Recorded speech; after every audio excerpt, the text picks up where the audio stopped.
बिस्मिल्लाहिर्रहमानिर्रहीम अस्सलामु अलैकुम। Welcome to my channel conceptual lectures.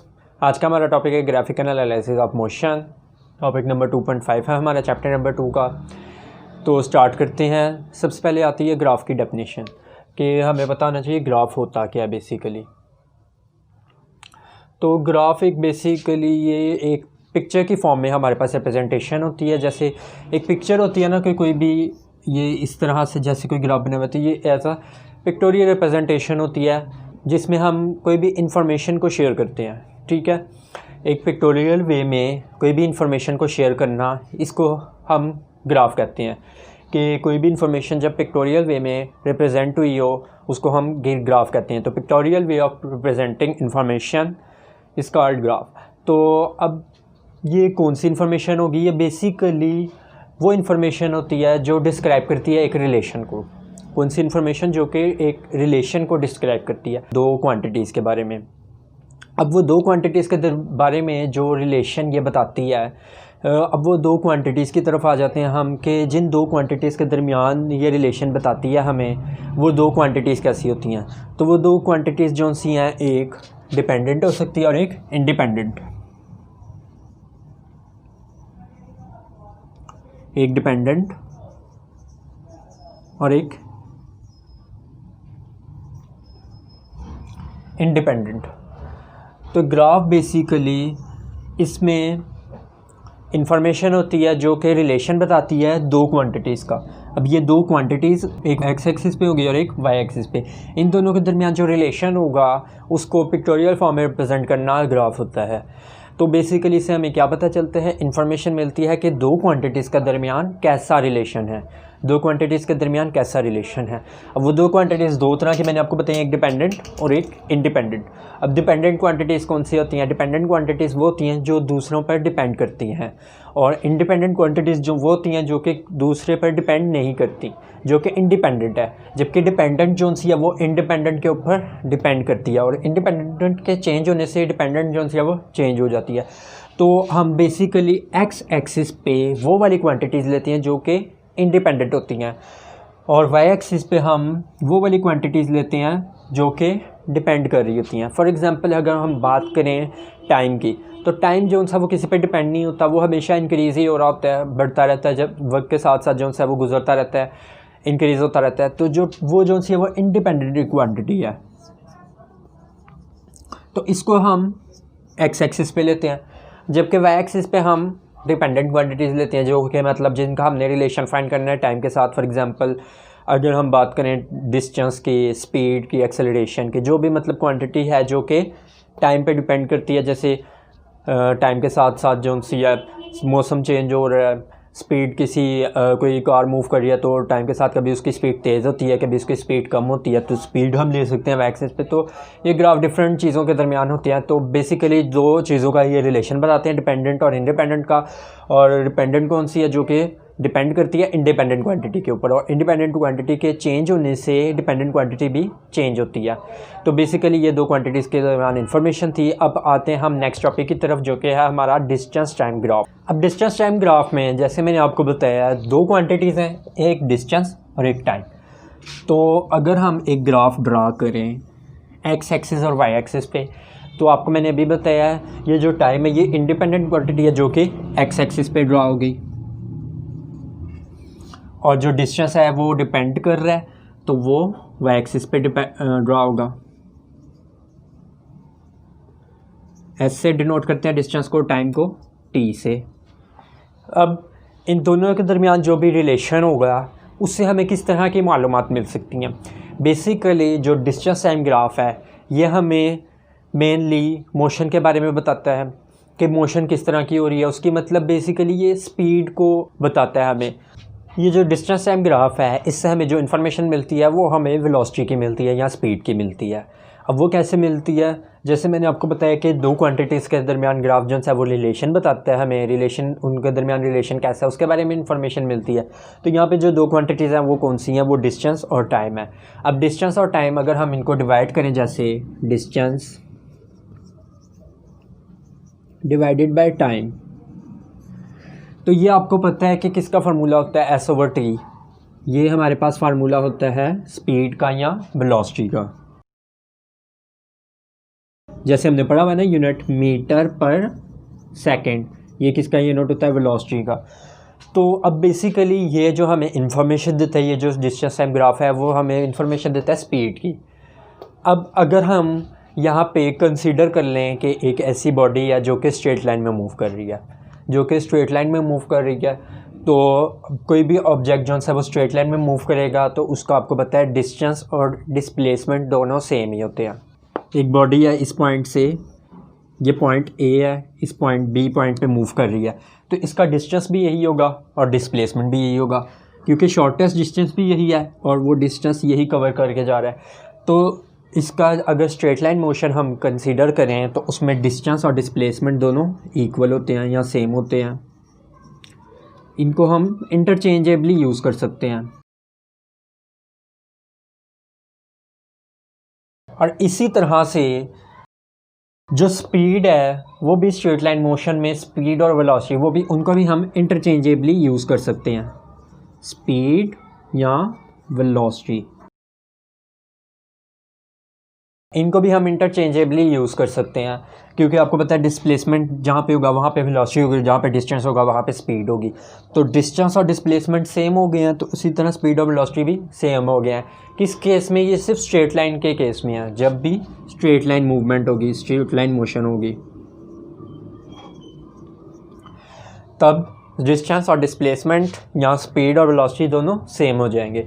तो इसलिए हम डिस्टेंस टाइम ग्राफ से या डिस्प्लेसमेंट टाइम ग्राफ से जो हमें इंफॉर्मेशन मिलती है वो स्पीड या वेलोसिटी की मिलती है। तो आ जाते हैं ग्राफ्स के ऊपर। सबसे फर्स्ट पे जो ग्राफ हमें मिलता है, अगर हम बात करें फॉर एग्जांपल कि कोई भी बॉडी जो सी है वो रेस्ट पे है,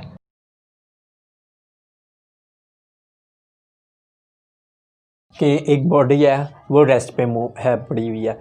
अब वो रेस्ट पे है तो वो डिस्टेंस कवर कर रही है, वो जो सी है फॉर एग्जांपल ये ए पॉइंट पे है और ये बी पॉइंट है, वो यहाँ पे ही है, वो बी पॉइंट पे गई नहीं, तो उसने तो कोई डिस्टेंस ही नहीं कवर किया। लेकिन वक्त जो सा है वो तो इंडिपेंडेंट है, वो तो गुजरता जा रहा है। तो इस केस में जो ग्राफ बनेगा वो कैसा होगा?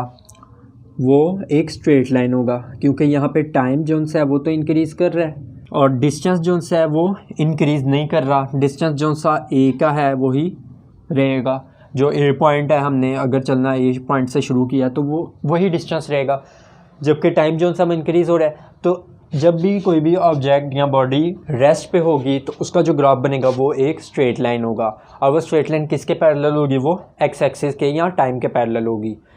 तो जो बॉडी रेस्ट पे होगी उसका ग्राफ हमेशा स्ट्रेट लाइन बनेगा, और वो स्ट्रेट लाइन जो सी है वो पैरेलल होगी विद टाइम एक्सिस। अब यहाँ से हमें जो इन्फॉर्मेशन मिल रही है वो हमें, मैंने आपको बताया था डिस्टेंस टाइम ग्राफ से जो हमें इन्फॉर्मेशन मिलती है वो हमेशा स्पीड की मिलती है। तो अब इस डिस्टेंस टाइम ग्राफ से हमें स्पीड कितनी मिलेगी? इस डिस्टेंस टाइम ग्राफ से हमेशा हमें स्पीड 0 मिलेगी। क्यों? क्योंकि डिस्टेंस ही नहीं कवर हो रहा, उसकी कोई स्पीड ही नहीं है, वो चल ही नहीं रही है, बॉडी रेस्ट पे है, तो उसकी कोई स्पीड भी 0 होगी। तो जब भी डिस्टेंस टाइम ग्राफ में जो स्ट्रेट लाइन होगी वो टाइम के पैरेलल होगी, टाइम के साथ साथ मूव करती जाएगी, तो उस केस में जो आपकी स्पीड होगी वो 0 होगी और डिस्टेंस भी 0 होगा। डिस्टेंस भी 0 होगा क्योंकि वो मूव भी नहीं कर रही, रेस्ट पे है। इसके बाद हम नेक्स्ट पॉइंट पे आ जाते हैं जो उन्होंने नेक्स्ट ग्राफ बनाया हुआ है, object moving with constant speed.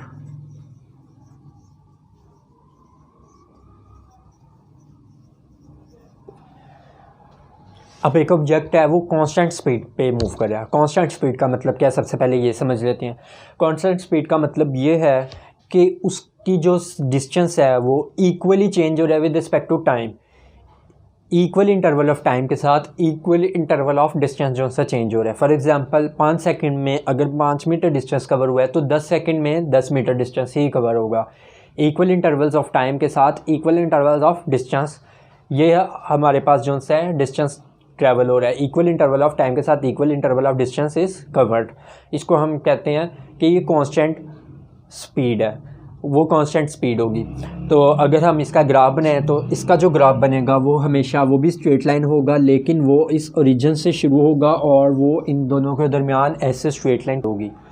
मतलब कि एक्स एक्सिस भी इंक्रीज़ हो रहा है और वाई एक्सिस भी इंक्रीज़ हो रहा है, टाइम भी कॉन्स्टेंटली इंक्रीज़ हो रहा है और डिस्टेंस भी कॉन्स्टेंटली इंक्रीज़ हो रहा है। फॉर एग्जांपल अगर हम वैल्यूज़ भी यहाँ पे लिख लें तो जो उन्होंने ग्राफ में लिखी हुई है, तो डिस्टेंस की वैल्यूज़ हैं 10 20 30, 10 20 30 40, और जो टाइम की वैल्यूज़ हैं जो उन्होंने मेंशन की हुई हैं वो हैं 5 10 15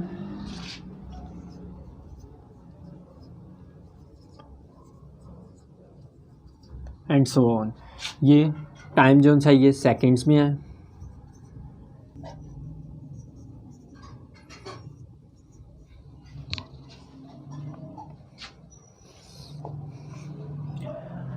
तो अब हम अगर देखें कि ये जो सा टाइम को कॉन्स्टेंटली इंक्रीज़ हो रहा है, इसी तरह डिस्टेंस भी कॉन्स्टेंटली इंक्रीज़ हो रहा है। इस पॉइंट पे जैसे हम देखते हैं कि 10 जो मीटर डिस्टेंस है वो 5 सेकंड्स में कन्वर्ट हुआ है, और इस पॉइंट पे जो सा अगर हम देखें तो ये जो सा है ये भी इक्वल इंटरवल ऑफ टाइम है। तो ये हर पॉइंट पे equal interval of distance he travel होगा। तो इस तरह का जो ग्राफ है इससे भी हमें क्या पता चलता है, अगर ऐसा ग्राफ होगा तो हमें पता चल जाएगा कि कांस्टेंट स्पीड है। अगर स्ट्रेट लाइन ग्राफ होगा जो कि ओरिजिन से शुरू हो रहा होगा तो इससे हमें क्या इन्फॉर्मेशन मिलती है कि जो स्पीड है वो कांस्टेंट है, स्पीड यहाँ पे कांस्टेंट हमें मिलेगी, और जो मतलब जो टाइम और डिस्टेंस है वो इक्वल इंटरवल ऑफ टाइम के साथ इक्वल डिस्टेंस चेंज कवर हो रहा है, इक्वल डिस्टेंस कवर हो रहा है। इसको हम कहते हैं कांस्टेंट स्पीड। अब यहाँ से अगर हमने स्पीड फाइंड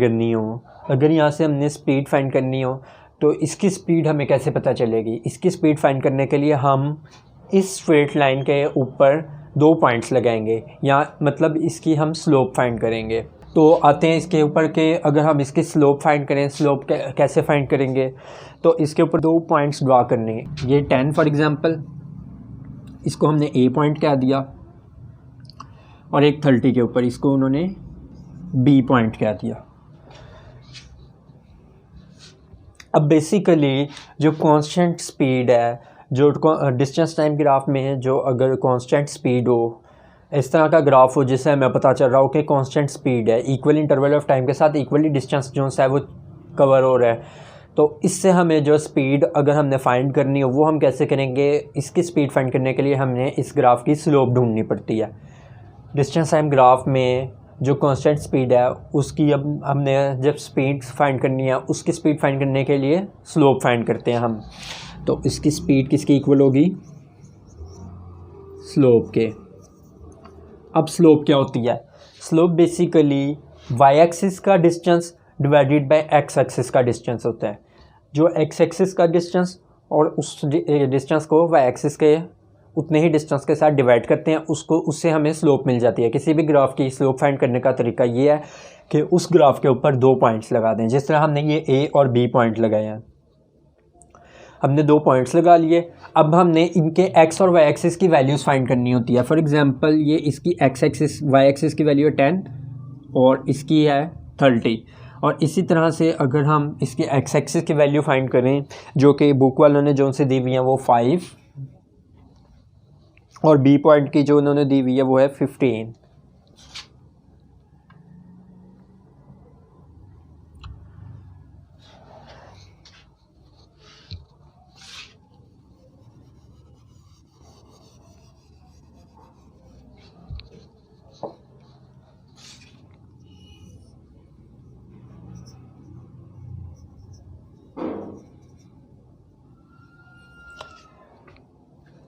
तो हमने सबसे पहले स्लोप फाइंड करने के लिए क्या करना है? ग्राफ के ऊपर 2 पॉइंट्स बनाने हैं, ए और बी। अब इन 2 पॉइंट्स के हमने एक्स और वाई एक्सिस तक एक्सटेंड कर देना है। मतलब एक्सटेंड हमने क्यों करना है कि वैल्यूज़ हमने फाइंड करनी है। अब ए पॉइंट पे जो एक्स की वैल्यू आई है वो 5 है, और जो बी की वैल्यू आई है एक्स एक्सिस पे वो 15 है। इसी तरह बी की जो वैल्यू है यहाँ पे वाई एक्सिस पे आई है वो 30 है, और ए की जो वैल्यू है वो 10 है। तो इस तरह से हमें 2 पॉइंट्स या 2 एक्स की वैल्यूज़ और 2 वाई की वैल्यूज़ पता चल जाती हैं। इन दोनों एक्स और वाई एक्सिस की वैल्यूज़ को डिवाइड करने से हमें स्लोप मिलती है। अब बेसिकली ये स्लोप जो सी है वो क्या होती है? ये बेसिकली होती है y2 minus y1 divided by x2 minus x1। अब अगर हम इसको सिंपल अल्फाज में कहें कि ये जो डिस्टेंस है, मतलब फॉर एग्ज़ाम्पल अगर हम इसको नाम दे दें जो इन्होंने बुक में जो नाम दिया हुआ है EF का, इस पॉइंट को इन्होंने E का कह दिया और इस पॉइंट को इन्होंने F, मतलब EF डिस्टेंस डिवाइडेड बाय इन दो पॉइंट्स को बुक वालों ने जो नाम दिया वो है CD, ये C और ये D डिवाइडेड बाय CD, मतलब y2 minus y1 over x2 minus x1 या EF distance divided by CD distance. अब ये अगर हम करें तो 30 माइनस 10, ये क्या होगा 30 minus 10 divided by 15 minus 5, 15 minus 5, ये मतलब आ जाएगा हमारे पास 20 ओवर 10। तो ये हमारे पास आ गया 2, इसकी स्लोप आ गई है 2, मतलब स्लोप हमने कहा था कि इसकी किसके इक्वल होगी, स्लोप जो सी है वो स्पीड के इक्वल है। तो मतलब इसकी जो कांस्टेंट स्पीड हमने फाइंड कर लिया ग्राफ से वो कितनी आई है 2।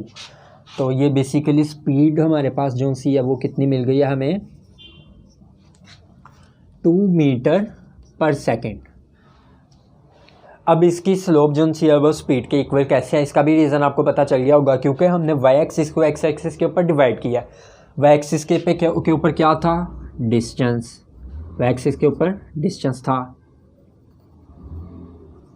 डिवाइडेड बाय एक्स एक्सिस के ऊपर क्या था टाइम। तो S/T किसके इक्वल होता है, ऑब्वियसली V के इक्वल होता है, आप लोगों ने पढ़ा हुआ है फार्मूला। तो इससे हमें मतलब डिस्टेंस एंड ग्राफ की स्लोप से हमें वेलोसिटी या स्पीड की वैल्यू फाइंड होती है, जो कि हमने फाइंड कर ली है, उसकी स्लोप निकाल के 2 मीटर पर सेकेंड। नेक्स्ट ग्राफ की तरफ चलते हैं। अब अगर ये तो थी कांस्टेंट स्पीड का सवाल ग्राफ, अगर हमारे पास कांस्टेंट स्पीड नहीं है, अब अगर हमारे पास वेरिएबल स्पीड है,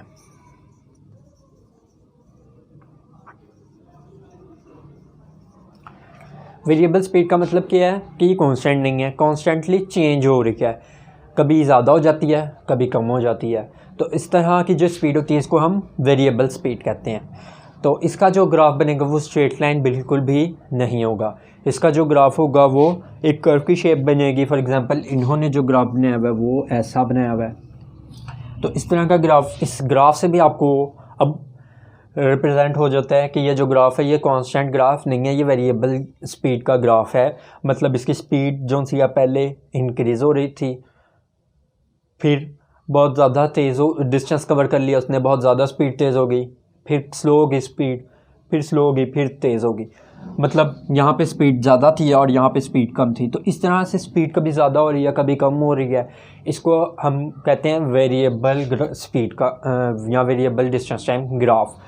तो ये बिल्कुल भी स्ट्रेट लाइन नहीं होता। इसको अगर हम ड्रा करें 10, 20, 30, तो इसकी अगर हमने फाइंड करनी है, अगर हमने इस ग्राफ से अगर हमने स्पीड फाइंड करनी है, तो इस ग्राफ से हमें स्पीड कैसे फाइंड होगी। इस ग्राफ के लिए हम क्योंकि स्पीड जो सी है कॉन्स्टेंटली चेंज हो रही है, स्पीड एक नहीं है, इस पॉइंट पे अलग स्पीड है, इस पॉइंट पे अलग है, इस पॉइंट पे अलग है, इस पॉइंट पे अलग है, इस पॉइंट पे अलग है, हर पॉइंट पे एक अलग स्पीड है। तो हमने जिस पॉइंट की स्पीड निकालनी है उस पॉइंट पे हम टेंजेंट ड्रा करेंगे। फॉर एग्जांपल हमने इस पॉइंट की स्पीड फाइंड करनी है, तो इस पॉइंट पे हम टेंजेंट ड्रा करेंगे। अब टेंजेंट क्या होता है, ये जैसे एक सर्कल है ना, तो इसका टेंजेंट ड्रा करने के लिए ये टेंजेंट है। टेंजेंट वो होता है जो कि उस कर्व के सिर्फ एक पॉइंट पे टच होके पास हो, वो सिर्फ एक पॉइंट से उसके टच होके पास हो और उसके जो रेडियस है या ये वाली जो लाइन है इसके परपेंडिकुलर हो। ये जो फॉर एग्जांपल ये जो सेंटर से लेकर सर्कल के कर्व तक जो लाइन होती है, ये मतलब जो रेडियस होता है, रेडियस की लाइन होती है, इसके परपेंडिकुलर हो, इसको हम टेंजेंट कहते हैं। तो इसी तरह ये भी कर्व है, इस कर्व पे हम टेंजेंट ड्रा कर देंगे। जिस पॉइंट पे हमने स्पीड फाइंड करनी है उस पॉइंट पे हम टेंजेंट ड्रा कर देंगे, क्योंकि ये जो सी कर्व्स बन रही हैं, तो जिस पॉइंट पे भी हमने स्पीड फाइंड करनी है उस पॉइंट पे हम टेंजेंट ड्रा करेंगे।